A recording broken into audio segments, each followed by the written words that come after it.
This is American Government. This is the lecture for Friday, September 3rd, this last Friday. It's actually Sunday, but I wasn't feeling well enough to put a lecture together, even to record it. But I'm feeling better now, thank you. To remind you where we are in the course, we've now looked at the Declaration of Independence. We saw the history that led up to it. We saw the structure of the document as it was composed and ratified. We looked at issues in its core language with respecting the standard of authority of the Declaration with respect to what makes its teachings true. And then we turned to the three great set of internal theoretical teachings that form the Declaration's basis. A doctrine of nature and the accessibility of nature to human reason, by the way, which is the self-evident truth part. The doctrine of human nature that says that human beings are beings with natural rights, with rights constructed into their nature that renders them essentially equal and free to all other human beings. And then also the third great teaching of government.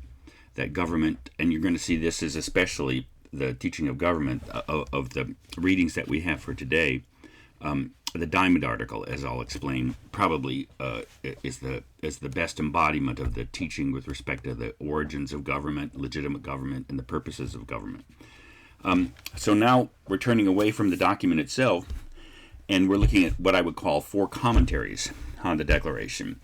And that means the question of the relevance of the Declaration for subsequent American life. And you'll see there's even a debate within the authors that we're talking about whether the Declaration is even relevant.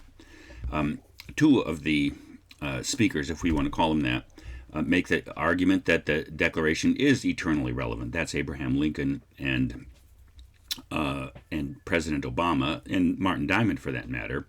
And then at least two, there are two different voices on the other side, and that's Chief Justice Taney in the Supreme Court decision of Dred Scott, which we'll talk a little bit about, and but then also Stephen Douglas.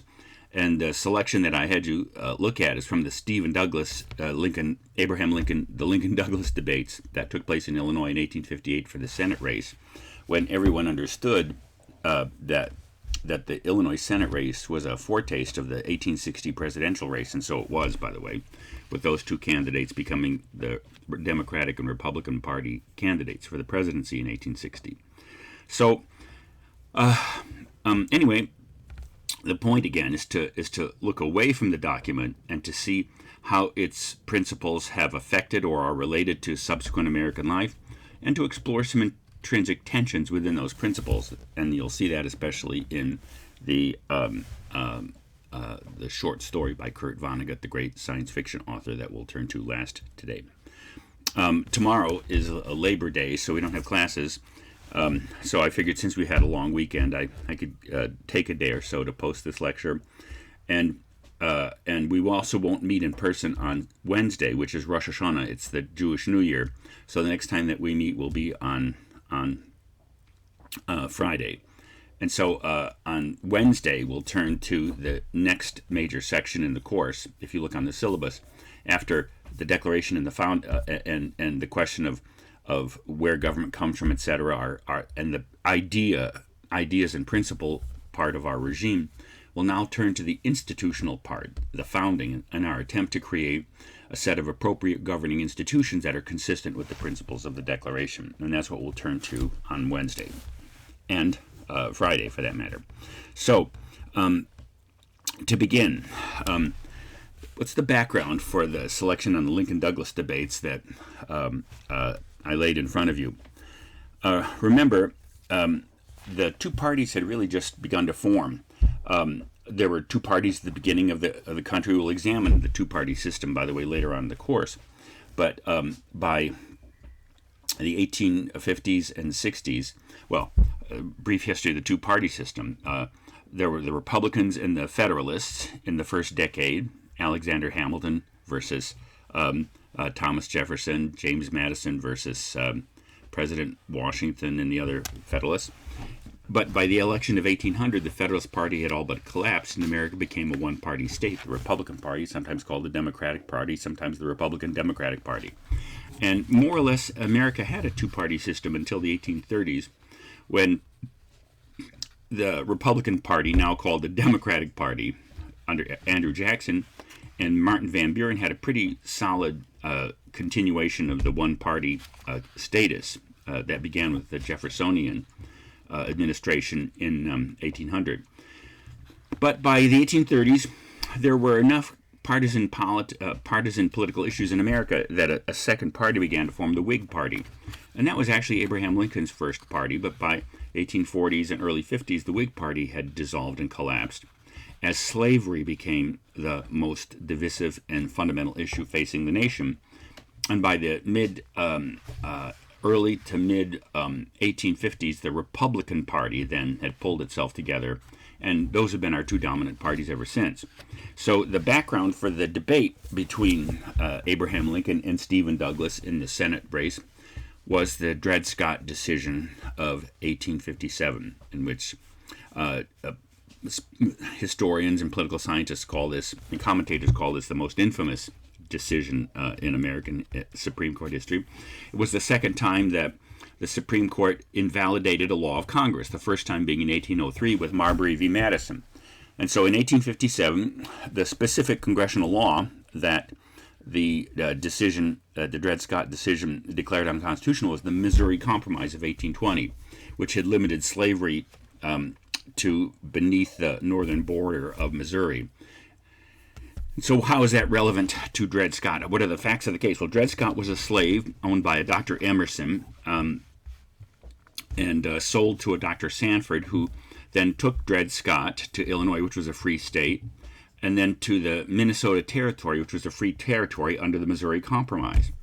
And then when they returned to Missouri, Dred Scott then sued his master for freedom on the grounds that in being taken to a free state, but especially the Minnesota Territory, that he was rendered a free man, and therefore he became a citizen of the United States, and therefore was entitled to sue his master.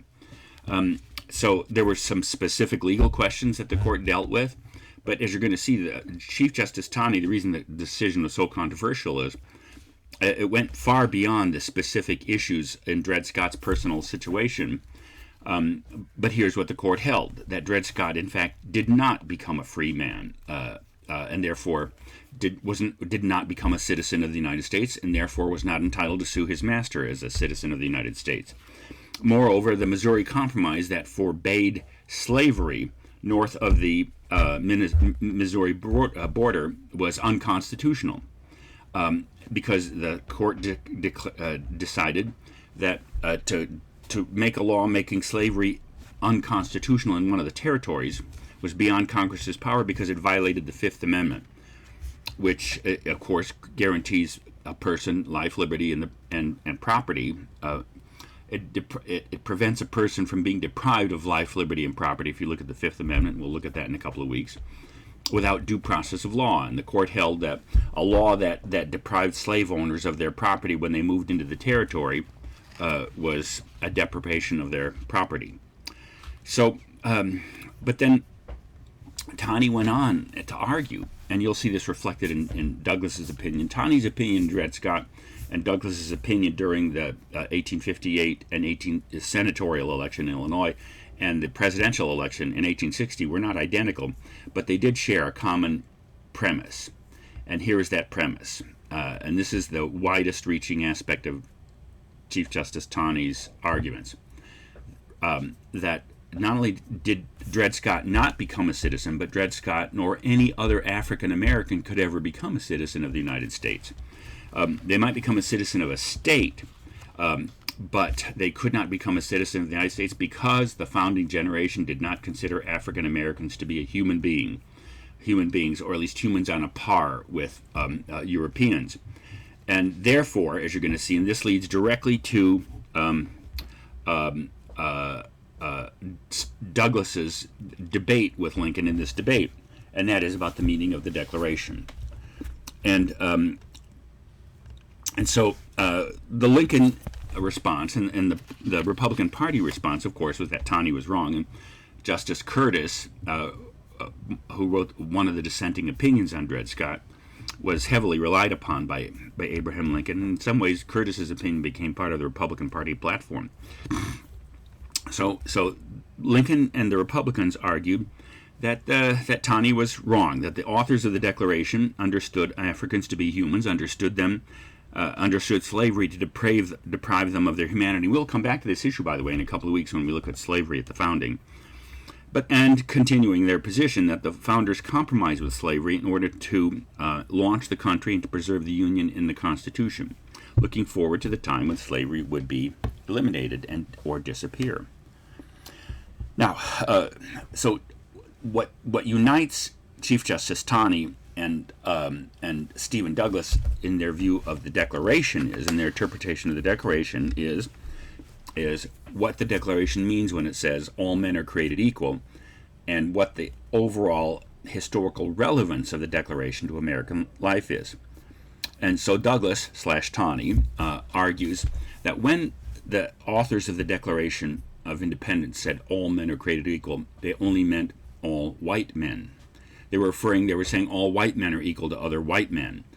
And specifically, that the Declaration was a purely historical document. Now, what Douglas and Taney, what Douglas means by the Declaration being a historical document is it only had one purpose: to declare the Revolution and to announce to the world the American Revolution for the practical purposes of uniting Americans around the revolutionary cause and obtaining foreign assistance. But, strictly speaking, once the revolution was over and the Revolutionary War was won, the Declaration simply became a relic of the time, like the way you would go to a museum and look at the way, like military dress, or the way that people wore clothes or cooked, or some other aspect of, like a historical study of the American Revolution.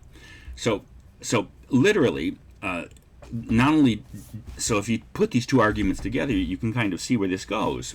Because their argument is the Declaration has no relationship at all to the issue of slavery, and moreover, it has no relationship or standards for all of American life. And when you do look at the standards, there was a kind of a declaration of white supremacy or something like that in the phrase "all men are created equal." Now, you have to look at this, and you're going to see there is a certain sense in which Lincoln's response is a kind of common sense response. Can't you read? Well, could Douglas not read? Could Taney not read? And in some ways, you have. I'm not trying to justify their argument, which I think Lincoln pretty solidly refutes, but you'd have to say that their motives, that probably they sensed that this issue might tear the country apart, and that therefore they were trying to diffuse it by turning the Declaration into an anodyne, which means harmless, document, by declaring its irrelevance to the great struggle facing the nation at that time. So Lincoln's response, kind of common sense, as I said, as well, that the founders used language intentionally, and that when they met all men, they meant all men. All human beings are equal to all other human beings, as we explored in our discussion of the Declaration. And moreover, that the Declaration's teachings are not only universally true for all human beings, as we examined in the meaning of self-evident truth and a decent respect for the opinions of mankind, and when we examined what a human right was, and we're going to come to Lincoln's great restatement of that in somewhat controversial language in a minute, you'll see. But Lincoln's point is that the Declaration is relevant to the issue of slavery and all issues in American life. So the Declaration is not only universal, it is eternal, and it stands as the core standard for American political life. Lincoln's argument is that the words have to be read as they are, commonsensically, and understood as they were. In terms of the place of slavery in the founding, Lincoln's take on that is that the framers were not perfect, but they did compromise with slavery, but also set in motion the principles that would eventually bring equality and freedom to American slaves, and indeed to all humanity in the fullness of time. So I want to read I have to put my homemade bifocals on right now. I'm going to read a brief selection from another speech given by Abraham Lincoln in the light of the Dred Scott decision on June 26, 1857. Now, I have to tell you, to warn you, that the language is not language that we would use today. And the reason I want to read it is because Lincoln has this remarkable ability to state high principle in common sense and remarkable language. So you'll see that you have to remember Lincoln was speaking to people in Illinois, and even though Illinois was a free state, the white people in Illinois had prejudice against black people, and he was addressing that. So this is from a speech on June 26, 1857. There is a natural disgust in the minds of nearly all white people to the idea of an indiscriminate amalgamation of white and black races. And Judge Douglas evidently is basing his chief hope upon the chances of being able to appropriate the benefit of this disgust to himself. Lincoln is frankly acknowledging that the white majority race in front of him has a prejudice against African Americans. But as you're going to see, but Lincoln goes beyond this prejudice, as you'll see, in attempting to state what the true meaning of the Declaration is. He therefore clings to this hope as a drowning man to the last plank. He makes, by the way, these speeches were often in front of thousands of people. The Lincoln-Douglas debates, the 6 debates, had anywhere from as many as 5,000 or so attendees to 20,000. So political rhetoric, you have to remember, they weren't reading from a teleprompter, and not only were they somewhat stirring in their rhetoric, but it was an amazing thing to stand up and deliver a 2-hour speech in front of a crowd.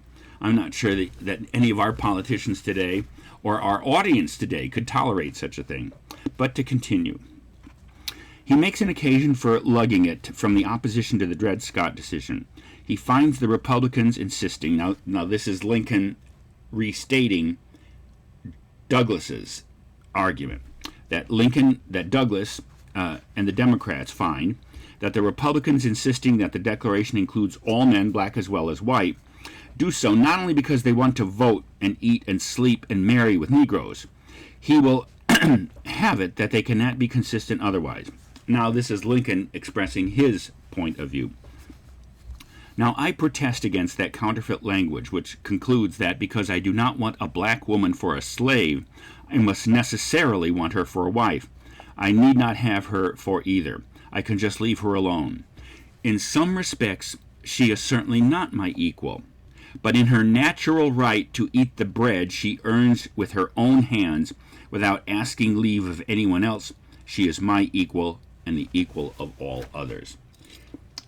Again, I don't think it's accidental that Lincoln points to probably the individual in American society at that time who would be at the lowest point in terms of political equality, educational equality, economic equality, but yet in her natural right to keep the bread that she earns from the sweat of her own brow or from the work of her own hands, she is my equal and the equal of every man on earth, every human being on earth. That's a pretty good statement of what the Declaration means, as we saw by the notion of equal natural rights.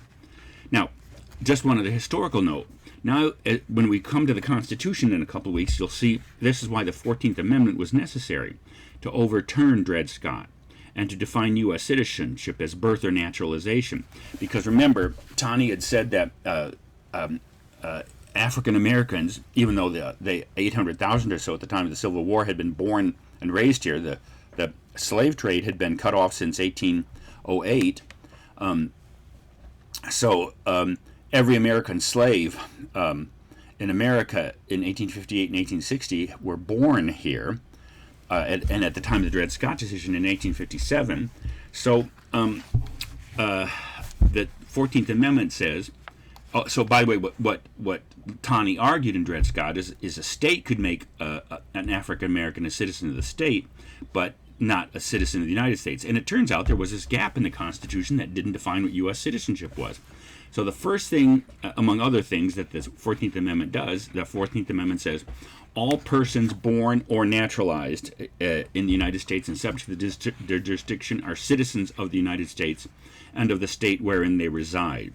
So the 14th Amendment overturned Dred Scott because it defines American citizenship by birth and therefore includes as Americans all African Americans. Then it also subsequently defines state citizenship as residence. So that's why the 14th Amendment was necessary, because, again, one thing it did was overturn Dred Scott and define American citizenship. So let's turn to our second author, Martin Diamond. Now, I knew Martin Diamond personally. He was a professor of mine at Northern Illinois University, a remarkable teacher and a profound and great thinker. And we will encounter him later on in the course in his essay in defense of the Electoral College, which he died delivering in the U.S. Senate. More about that later. So in this article, Diamond is commenting on what he considers to be, and this is how the article opens up, a common but mistaken view of the meaning of the Declaration of Independence. So the Declaration says that all legitimate government originates in consent. So the mistaken opinion that the contemporary opinion that Diamond is criticizing is that the Declaration requires democracy as the proper form of government, because democracy operates day to day by, you might say, the will of the people. So that's the contemporary opinion, that the Declaration requires democracy as the only legitimate form of government. Now, Diamond's response to that is that the Declaration is actually neutral as to the form of government. So strictly speaking, the people could consent to a monarchy if they consented to it. They could consent to an aristocracy, or they could consent to a republic or a democracy. In other words, the Declaration, strictly speaking, contains no teaching as to the form, the way a government should be constructed.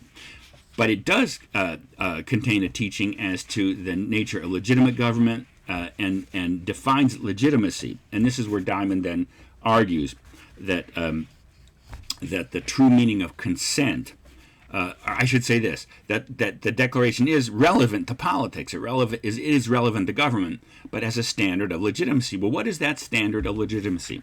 What is a legitimate government? If it isn't, by the way, necessarily democratic government, what is a legitimate government according to the Declaration? And here's where Diamond argues, using a kind of a opposite language argument. That is to say, if it were opposite day, and I said, you give me the opposite, day, and you would say night, up, down, human being, Dr. Dunn, my department chair, just kidding. Well, you know the tension between, or the distinction between ends and means. Now, and you're going to see that Diamond kind of plays on words here, because an opposite of end is means, like goal and instrument, your means to an end. But the opposite, the beginning, another opposite of end is beginning, and in a way, Diamond kind of conflates them too. So, in some ways, the first standard for legitimacy is that the government has to originate in consent.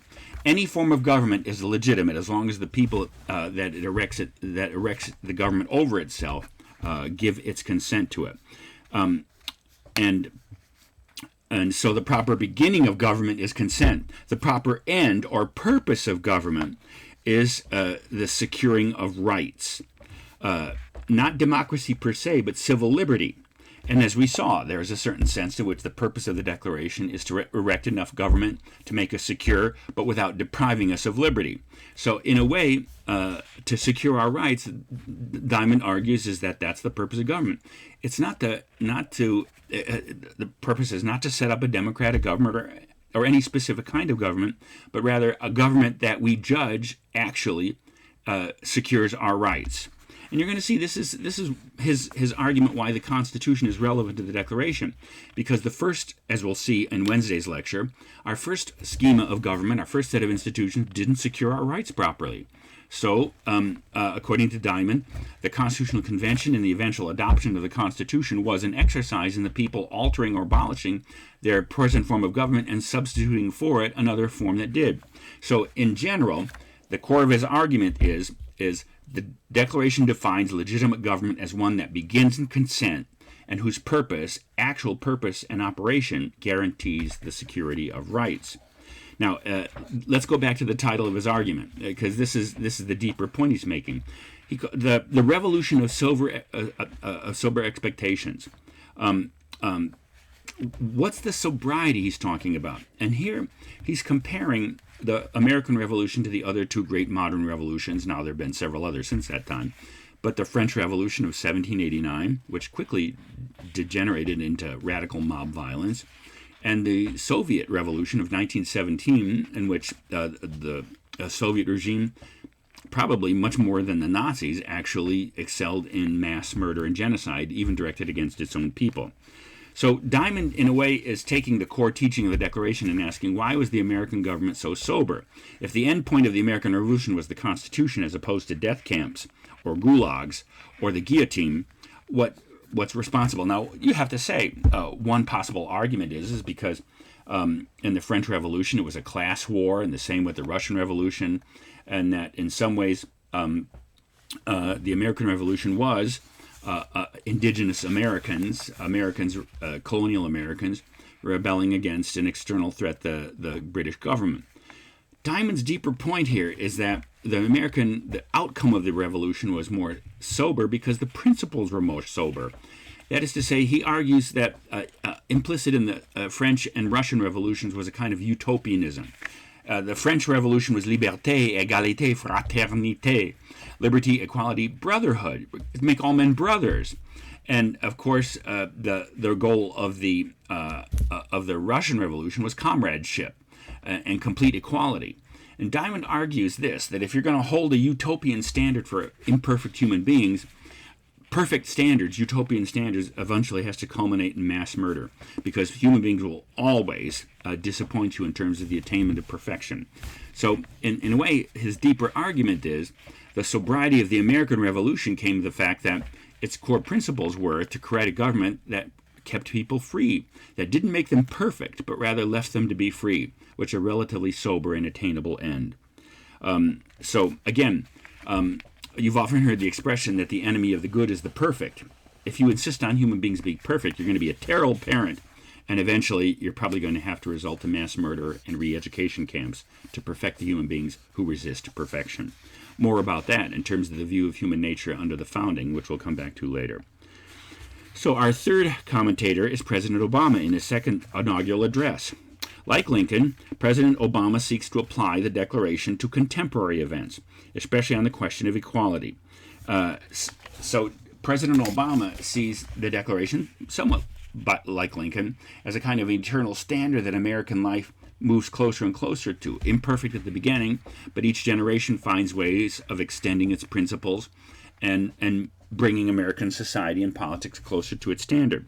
Now, for him, he has the three great modern revolutions, Seneca, Selma, and Stonewall. The great, of course, Selma, the civil rights struggle during the 1950s and 60s. Seneca Falls, referring to the women's rights revolution and women's suffrage and in some ways the women's movement in general. And Stonewall, the riot against the New York, instituted by the New York police in Greenwich Village in the 1960s, which unleashed the gay rights movement. So in a way, Obama argues that's the eternal relevance of the Declaration. It sets the standard that American life approximates. Now, of course, these are all controversial, and you could say that in every generation Americans have to decide through politics and government what the meaning of equality is and how far to extend it. And we're still in the middle of those kinds of debates on things like transgenderism, etc. So, in a way, it looks forward to a process that never ends and that is always controversial, but at least the meaning of American life has tried to become, according to Obama, what the Declaration suggests. Our last and fourth author is Kurt Vonnegut. Now, Kurt Vonnegut was a great science fiction writer. You might have read Slaughterhouse-Five or Cat's Cradle. This is Harrison Bergeron's a short story, and his premise is it's the year 2081, now only, 60 years away. And the 211th, 212th, and 213 amendments to the Constitution have been passed, making everybody really equal. And you're going to see this equality means absolute equality. Nobody has more power, more ability, more position than anyone else. Well, how do you do that? And what the amendments do is create the U.S. Handicapper General, Diana Moon Glampers. What a great name. And so in this society, no one has any advantage over another person because of natural ability or anything. The talented are handicapped, and the handicapped are privileged. And you can see this because George and Hazel Bergeron, who are watching the television show, all the smart people have, if you remember the story, have sound devices in their ears that prevents them from having a consistent thought. All the strong and athletically gifted people have to wear lead bags. All the beautiful people have to wear red clown noses and everything, and all the positions of competence are given to people who would be naturally handicapped, like the announcers all have speech defects. Now, you can quarrel with that, but here's his point. He's trying to raise a profound question that goes to the heart of the Declaration of Independence. Are the we have a tendency to say equality and liberty simply go with each other. And there is a certain sense in which, as we saw when we examined the definition of a right, that they are two sides of a coin. What Vonnegut is trying to do is to suggest that these two these two principles, liberty and equality, may not simply be reconcilable under all cases, and that as an abstract principle, equality may actually devour liberty, and as an uncontained abstract principle, devour other important concepts in life, such not only liberty but also diversity, excellence, and even beauty. So I'd have to say he may be right in terms of raising that will always be an internal question within the American regime, the relationship between these two principles. And I'd like to end with another quote from Alexis de Tocqueville, the great French author who came to this country in 1831 for 9 months to write a great book, a 700-page book, probably the greatest book on American political life ever written, called Democracy in America. And to kind of stress Vonnegut's point, this is a quote from Volume 2 of that book, Part 2 and Chapter 1. Quote, "I think that democratic communities have a natural taste for freedom. Left to themselves, they will seek it and cherish it and view any privation of it with regret. But for equality, their passion is ardent, insatiable, incessant, invincible. They call for equality and freedom, and if they cannot obtain that, they call for equality in slavery. They will endure poverty, servitude, barbarism, but they will not endure aristocracy. This is true at all times, and especially true in our own. All men and all powers seeking to cope with this irresistible passion will be overthrown and destroyed by it in our age. Freedom cannot be established without it, but despotism itself cannot reign without its support." So de Tocqueville is warning, too, that it may be that the principle of equality, when it becomes radicalized and divorced from a realistic grounding in human nature, that it may actually, and by the way, note the language that de Tocqueville used. He says, democratic peoples have a taste for liberty, but a passion for equality. And by that, I think he means that the passion for equality as an ideal is more ardent and more enduring because it's more grounded in the instincts of democracy. And that the remarkable phrase that democratic peoples may prefer equality and slavery to inequality and liberty.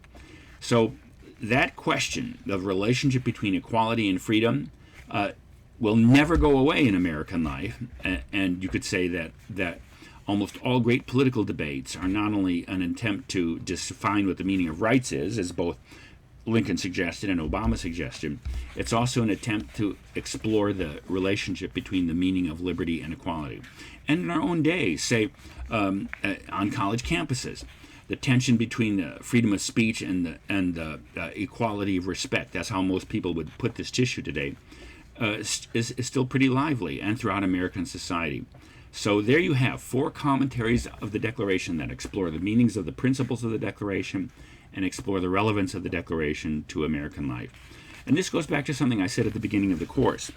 Remember, if a political system has 4 elements, a set of fundamental ideas, a set of governing institutions, laws and policies enacted by the governing institutions in order to embody the principles, and finally, a body of citizens that have a common culture and way of life that flow from the fundamental ideas living under the governing institutions and the laws and policies. What we've explored in the course up to this point is that the core part, or the top part, the ideas and fundamental principles. And my suggestion is because Americans, the American regime, a political system has this this tendency towards writtenness. Again, we have two documents. The Declaration of Independence, which expresses and tries to fix the first part of the regime, fundamental core ideas. But then we also have a set of governing institutions, which also expresses itself as a document. Actually, two documents. The first, the Articles of Confederation, and that's what we'll turn to in our next lecture, is the defects of the Articles of Confederation and why it failed as a system of government. And then they'll then spend the next couple of weeks exploring the Constitution and the founding and the creation of the Constitution. So that's where we are in the course, and that's where we'll begin on Wednesday. With, by the way, continuing the history of the founding period, as discussed in Wilson Chapter 2, with some historical dates that connect the last set of history that we did in terms of preparing for the Declaration of Independence with the Articles of Confederation and the Constitution. So we'll begin on Wednesday with an examination of the history of the period, major dates, and the nature and the defects of our first system of government, the Articles of Confederation.